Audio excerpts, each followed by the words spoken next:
Hi everyone, I'm TT, and today me and my friend Jenny are going to be talking to you about credit cards and why we spend more on them. Have you gone into a store already knowing what you're gonna buy, but end up walking out of the store having spent more money than you thought?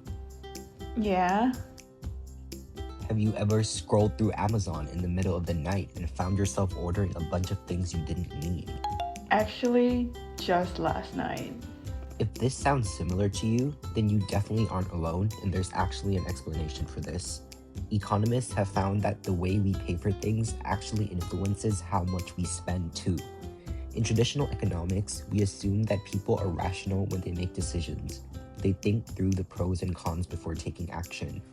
Economists like Richard Taylor even coined a term for this, Homo economicus, someone who carefully weighs the costs and benefits of every purchase and always chooses the option that maximizes their well-being.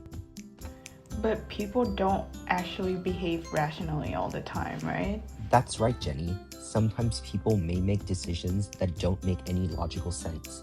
They are driven by their emotions, habits, and other psychological factors. For example, no one actually needs a Labubu, but people still buy millions of them because of these irrational behaviors. This is where behavioral economics comes in. Behavioral economics studies how real human behavior differs from the purely rational models used in traditional economic theory. One important idea in behavioral economics is something researchers call the pain of paying. When you pay with cash, you physically see the money leaving your wallet. That experience can create a small feeling of loss, which makes you stop and think more carefully about whether a purchase is actually worth it. Handing over $20 in cash can make the cost feel very real. With credit cards, the paying experience is completely different. You aren't handing anything physical over to anyone else, you're just tapping the card on a terminal and everything is taken care of. The entire experience is detached and intangible, so you don't have that image of taking money out of your wallet and giving it to someone else. Because of these factors, your psychological pain from paying is reduced, and as a result, people spend even more than they normally would.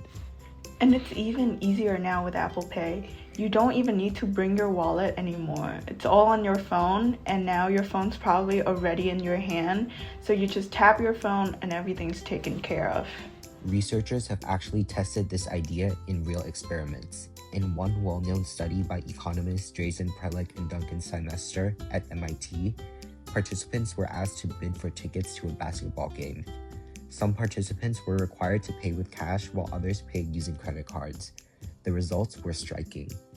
People using credit cards were willing to spend up to twice as much as those paying with cash.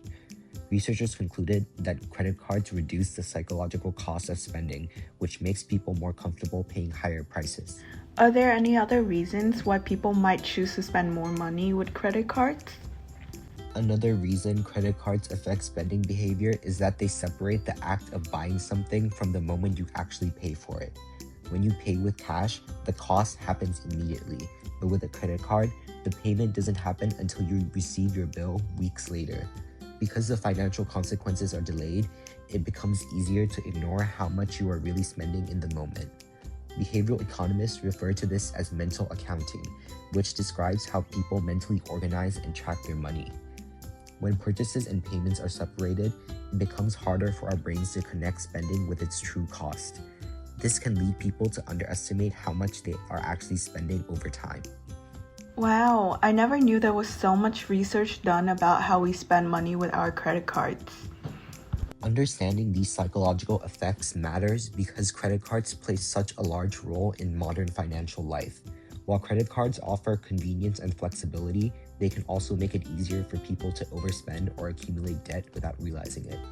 Behavioral economics helps us understand that financial decisions are not just about numbers and rational calculations.